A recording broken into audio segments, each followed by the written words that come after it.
I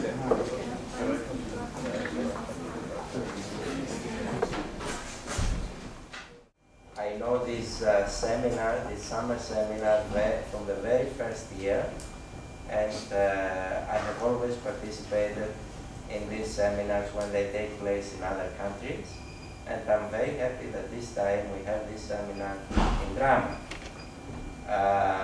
You come from different countries, so you had a long trip.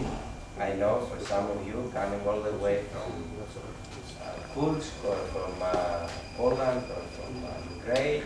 And I know that because when ABR has meetings in your countries and in your regions, I take the opposite route. I come from drama to Russia or to Ukraine or Poland, etc. Of course, with us we have people from Turkey. There is a colleague from Turkey. Welcome, Kosgeldiniz. And Turkey is a country near to us, so we are very familiar and very easy to travel there.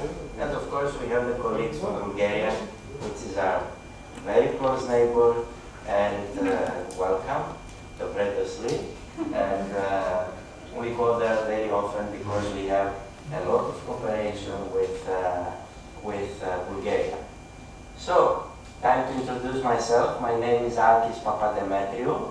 Okay, I work here at the municipality. I'm advisor to the mayor, but also I have a dual role. I'm advisor to the Chamber of Drama, and here with me is the president of the chamber, Mr. Stefanos Georgiadis. Welcome. Who will also make a presentation today. In the region here, we have a Euro region. We call it Euro region Nestos Mesta. Nestos is a big river that comes from Bulgaria and crosses the area and goes all the way to the waters of the Aegean Sea. And in Bulgarian, the river Nestos is called Mesta. So we have this Euro region, a typical Euro region like in other countries, Nestos Mesta. This was created in 1992, so it is a very old Euro region, considering that the situation in our continent, the economic and political situation in our continent, changed only in 1990. So immediately after the big changes, we took after ABR. ABR was very instrumental, assisted us very much, and we created the first Euro region in Southeast Europe, Euro region Nestos Mesta, which is still existing, and the mayor, of course, is the president of this Euro region. And our mayor is also elected vice president at the executive board of the Association of Europe. And I hope you will enjoy both the educational and also the entertaining part of this program that we have prepared for you. You have the program with you, and I would like to go over it with you, if you don't mind.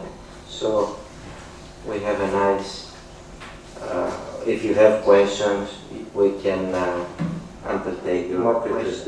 What was his contribution? Democritus discovered the atom, right?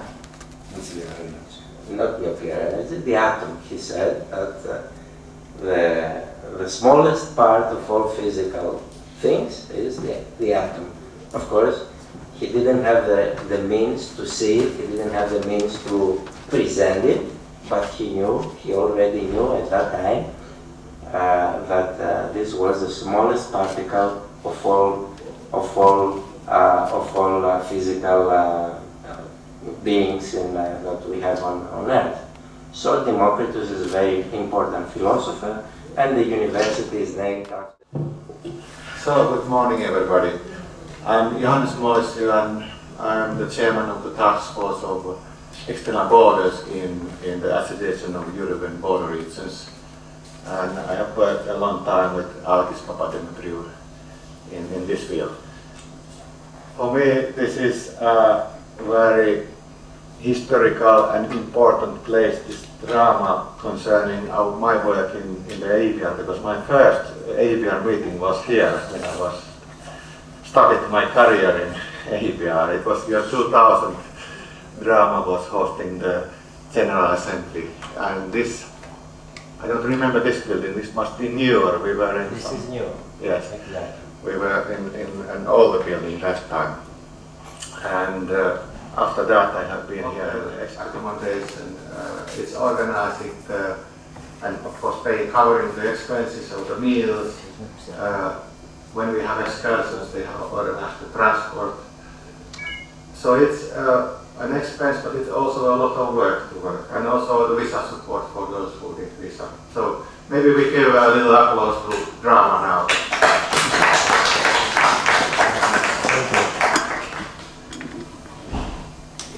In some events, people have asked me and the members of our task force why this kind of seminar is held. What is the reason for this? There are many reasons, but one of the most important is, of course, to promote the idea and philosophy of cross-border cooperation. Very often people think who are not working in this field or studying in this field, it's the work of the border guards and customs. So what is so special in this? They are working there at the border. But this is much more. You who are from a border region, you know that in many cases you have a family across the border. You have to go and meet them. There is business across the border, tourism. You can see the people from the other side of the border visiting your shops and your hotels. There is university cooperation.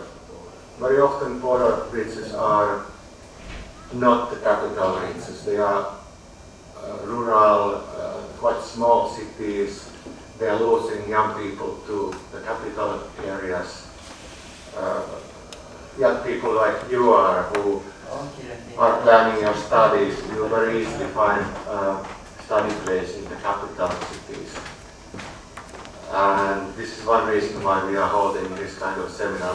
We are promoting our universities, and we have, if your own country and own city doesn't have a special field of studies you are interested in, maybe some other border region in another country has this kind of studies, and you can study in a little bit similar kind of place you are from, so maybe you'll feel more cozy when you are in this kind of thing.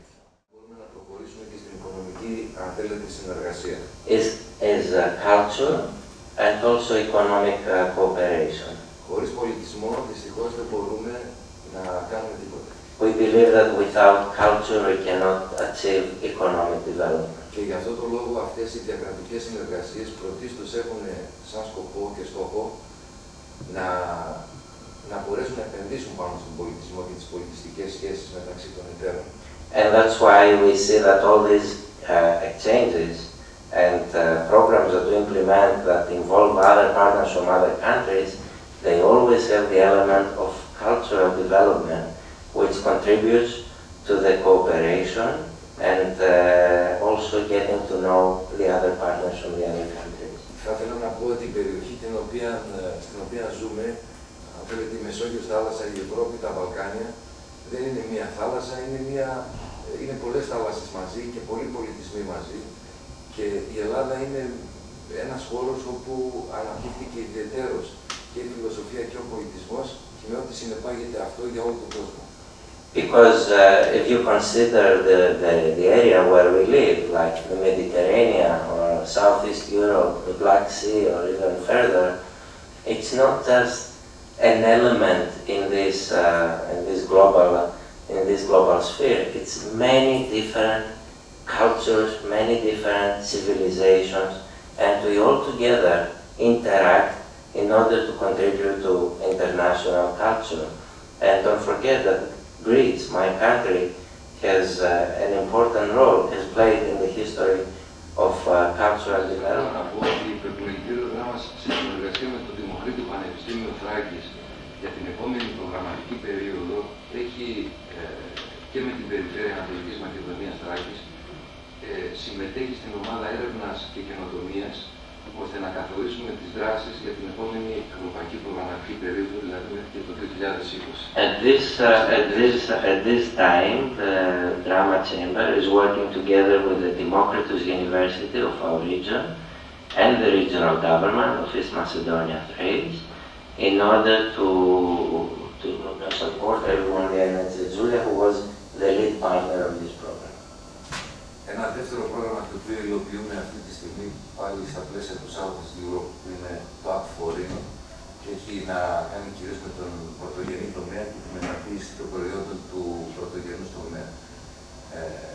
Εστιάζεται κυρίως στα αγροτικά προϊόντα, σε προϊόντα διατροφής, όπου η ποιότητα ιδιαίτερα στη δική μας περιοχή είναι το ζητούμενο, είναι αυτό το οποίο ο παραγωγός προωθεί και αυτό το οποίο το επιμελητήριο έχει ως στόχο να πετύχει για να μπορέσουμε να έχουμε και τις καλύτερες, αν θέλετε, εξαγωγικές προοπτικές. The second program we implement within, again, the framework of Southeast Europe is a project that is called App4Rhino, which means Application for Innovation. And the main objective of this project is to support the primary sector. We know that the primary sector in the countries of Southeast Europe is important. Nevertheless, it is lacking innovation. This project is supporting primary sector entrepreneurs to use new innovation on how to produce the products, of course, and how to market them. Because you will see here, Drama is located in a very fertile plain, and the primary production is quite important, and we have very good primary goods, and it is important for us to be able to promote these goods to new markets, to export them with good quality products. Θα ήθελα επίσης να πω ότι για ακόμη μία φορά, κατά επανάληψη, υλοποιούμε ένα πρόγραμμα από κοινού με την Βουλγαρία, το δημιουργήσει οικονομικών σχέσεων, τις οποίες διατηρούμε τα συντηρητήρια. You will meet our partner actually. Our partner in this project is listening to their production. Πέραν όμως όλων αυτών των προγραμμάτων που υλοποιήσαμε και συνεχίζουμε να υλοποιούμε, στόχος του φορέα μας είναι να αναπτύξουμε τις επιχειρηματικές αποστολές, την παρουσία μας σε διεθνείς εκθέσεις, καθώς επίσης και κάθε άλλη επαφή που θα προσδώσει στις ήδη υφιστάμενες, αν θέλετε, τις πετυχημένες δραστηριότητες τις οποίες έχουμε. Again, this shows now that Sofia has a very low primacy in terms of the line that makes the best fit in this analysis. So this is a more polycentric view in terms of the financial activities that take place in the area. So we conclude that Sofia exerts a rather weak economic primacy over the rest of the FUAs of the Greece-Bulgaria CBA. And this suggests a more balanced economic growth distribution of the FUAs over the CBA.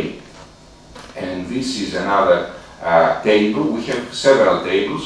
You are very welcome to see the report from the ESPON website. If you go to ESPON website, you will see that there is a link to the various projects. We are in the project Ulysses.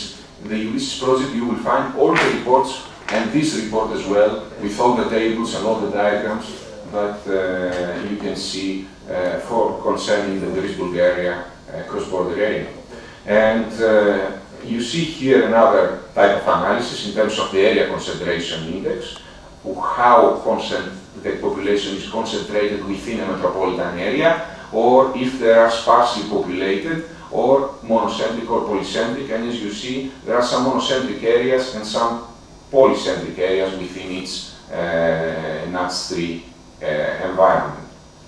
Now, in terms of accessibility index analysis, we found that Sofia and Plovdiv are the FUAs with the highest accessibility in the CBA, while Orestias is an area in Greece close to the Greece and Turkey borders and shows the lowest accessibility index indicator. This means that we have to improve the infrastructure of several areas, especially over here, in order to reach the accessibility indices of Plovdiv and Sofia. Finally, we reach the combined polycentricity index, which is this column over here.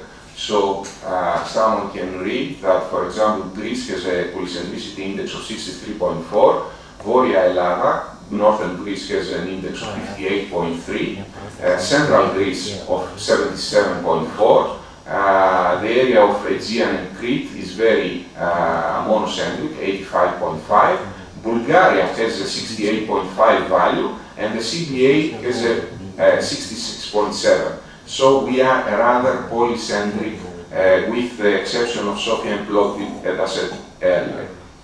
In terms of urban-rural relationship, we wanted to see whether the population is moving, abandoning agricultural activities from the rural areas to the urban areas. So we studied the urban-rural relationships in terms of population density parameter, proportion of urban-rural population, employment produced, the GDA from agriculture, forestry and fishing. The GDA is the value which shows how much of the income of the area comes from the agriculture, fishing, forestry and fishing sector. Land use and land cover in terms of the artificial area, the agricultural area, the forest area, and the relative rurality index according to the Eurostat and the export typology.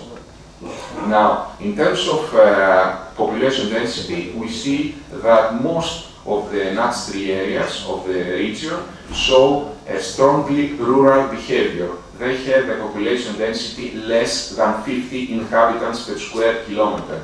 This is a very, very scarce population density, and there are also areas with strongly rural areas, they belong to this typology, which show stronger population expressed by decreasing population density trend. Moderately rural areas have population with higher than 50 inhabitants per square kilometer, but lower than average, the EU average, and these are characterized in this type of cluster, mixed cluster, and we have Passagic, Xanthi and Kavala. And Sofia was the only NUTS3 area with increasing population trend and very high, as you see here, population density, and is characterized as a strongly urban area. So we developed several models to understand what will be the population dynamics by year 2020. So this is the projection of the population density, how the population density will evolve. This is the equation, T is the time of the year, and you see here how the model is successful or not by the R-square value. The highest the R-square means that the model is more successful, and the lowest the R-square is means that the model perhaps is not so reliable. So here we categorize the areas according to this projection. We have strongly urban for Sofia, and if you go here to Greece, you see that we are in a moderately rural environment in Xanthi, in a strongly rural in Drama, in a moderately rural in Kavala. Here you see the relationship in terms of the population. You see, for example, that with the red bar are the urban population in an area, while with the green bar we have the rural population of the area. As you see, in Greece, for example, we have almost doubled the population living in an urban environment rather than in a rural environment. In Bulgaria, there are some areas that we have balanced proportion, while there are others that we have a slight rural population proportion. But if you move to Sofia, of course, you have this type of proportion. Now, these are again pie charts in terms of the population proportions. Again, someone can see which of the two types of environment, the urban or the rural, exceeds the other. And this is a map, shows the projections according to the 2020 model that I showed you earlier. So with the, let's say, purple color, you see high increase in urbanism. All these areas are highly, so a high increase in urbanism, moderate increase in urbanism, low increase in urbanism here with the yellow color, and no change in urbanism we see here in East Macedonia and Thrace. Overall, we have an increase in the urban population of 0.23% every year in Yugoslavia and 0.42% in Južna Centrale. Another factor that we analyzed is the employment share and the annual growth of employment in agriculture, forestry and fishing. These are the primary sector. So we want to see if there are areas that show, as you see here in Greece, we have very negative values, meaning that people abandon the primary sector and move to the cities to live in a more urban environment.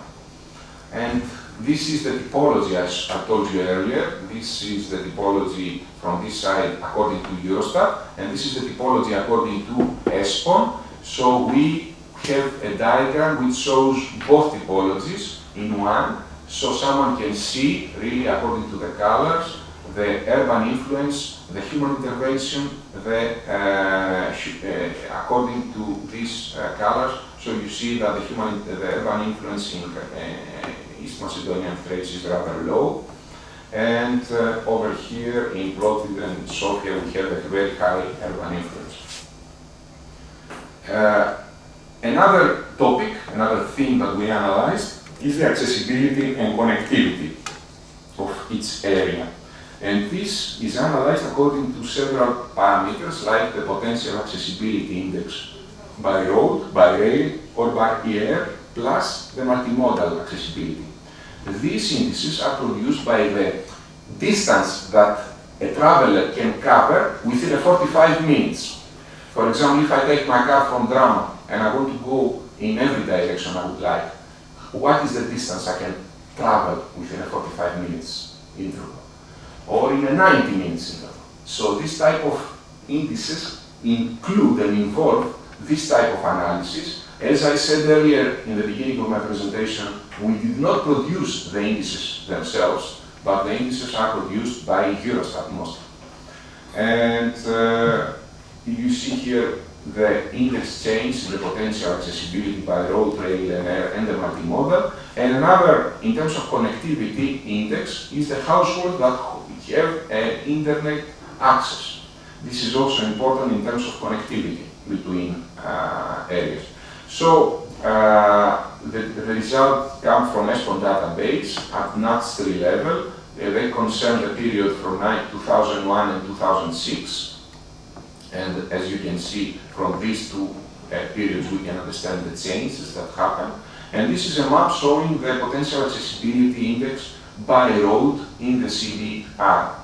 So you see that, for example, a very high index is shown for Sofia, and the Bulgarian side have a medium to high accessibility by road index, while in East Macedonia and Thrace we have a rather low accessibility by road index, but there is an increase of this index over the years from 18.5 to 21.6.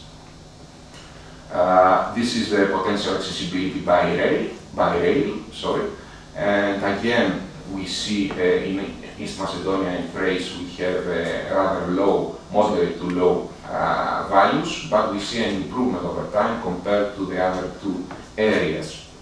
And this is the potential accessibility by air, and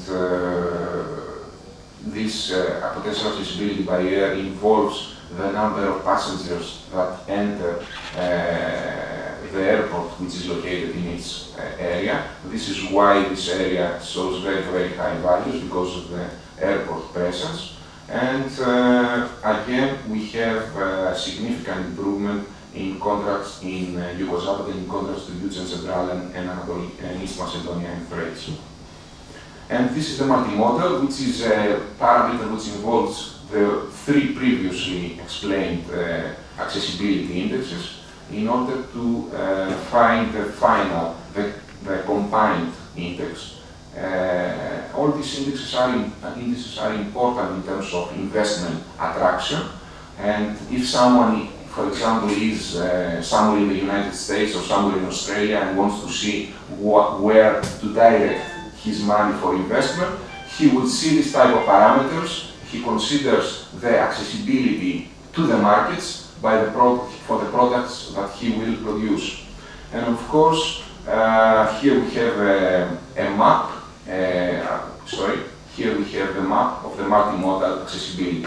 Now, we move to the final theme, which is the Gothenburg and the Lisbon 2020 strategy parameters. We analyze the economy and employment parameters. The variables are the GDP per inhabitant, the GDP in purchase power, the employment by NASE, and the GVA by NASE. NASE are the various sectors that the European Union divides the various activities of the enterprises, the research and innovation analysis, social cohesion analysis, and environment analysis.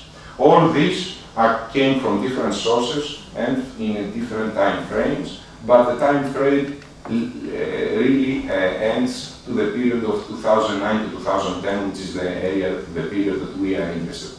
Now, in terms of GDP per capita, we compare the performance of each area to London, Greater London NUTS2 area. This is the index S100. This is an analysis which is done by the European Union, and we have to see the ability of each area to converge to London NUTS2 Greater region.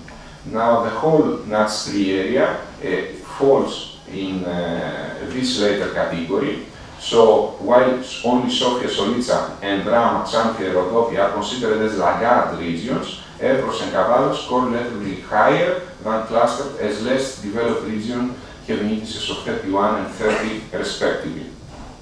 In terms of catching up analysis, we see that Kavala, Xanthi, and Evros are areas that are characterized as non-converging regions. They do not follow the GDP increase, the GDP growth of the rest of the area, while Kustantin, Rhodope, Drama are considered as slowly converging areas, and Sofia, Stolica, Pernik, Smolyan have GDP per capita annual growth rates, which is almost 3 to 4 times higher than the leading region.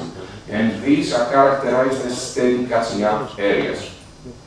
So this is a table showing these results. As you can see in the last column, we have steady catching up region in Sofia, while we have non-converging regions in our area, and slowly converging regions and slowly catching up in most of the regions of Bulgaria. Of course, these results are based on data of up to the year 2008-2009, and perhaps after the latest developments, we have a different trend. In terms of share of employment by NASE, as I said earlier, are the different type of activities categorized over here. You see, I don't know if you can see the colors, but for example, the red color is agriculture, the primary sector, the industry sector, the services sector, and you see that we have activities very evenly distributed in the CBA. Agriculture and forestry and fishing, 23% of the population works in this sector. Wholesale and retail trade, tourism and transport, 22%. Public administration and services, 21%. And industry, 20%. While in construction and tourism, we have 4.8%. In terms of the GDP, the GVA analysis, produced the product, the actual product which is produced, you see that the GDP in year 2008 of the whole cross-border region was 25.8 billion euros. So all the cross-border region created this value of products, while in 1997 this GVA was only 9.5 billion euros. So we have an increase of 169%. This is an incredible increase. the CBA's GVA represented approximately 87% of the Bulgarian GVA, but only 12% of the Greek GVA. This is a diagram which shows the various sectors of the economy and the change in the GPA between 1997 and 2008. So you see, for example, a very, very significant loss in the GPA produced by year 1997 by agriculture in terms of that produced in year 2008. It's almost scoring very high in unemployment, southern of Italy, for example, or several parts of Greece. In terms of convergence dynamism, we see Eastern Europe showing the highest convergence dynamism, rather than areas in the rest of Europe. And economic development, again, so some areas where we have, metropolitan areas mostly, where we have convergence and economic development. SWOT analysis was performed for each CBA in order to see what are the strengths, the weaknesses, the opportunities and the threats of each CBA. And we followed three scenarios: the integrated baseline scenario, the Danubian Europe or cohesion-oriented scenario, and the Rin-Ron Europe or the competitiveness-oriented scenario. These scenarios were created by the European Union within the framework of Horizon 2020. So we have the business as usual scenario, the Danubian Europe scenario, and the competitiveness-oriented scenario. So we see, we have done this type of tables, the strengths of the area in terms of demography, the fact that we have a relatively high fertility rate, population density is high, and population density appears to be of the same order as the EU and services sector. The area underperforms in all social cohesion indices of the European Union, although we have seen a gradual increasing tendency up to year 2008. R&D investments and innovation orientation appear below average, with a low contribution to the CBA's economic adaptation process and to provide know-how to both parts of the border. This way, local data could be better integrated in the national and international databases. So instead of utilizing ESPON or Eurostat or OECD data, we could feed these databases with our own datasets. Thank you very much.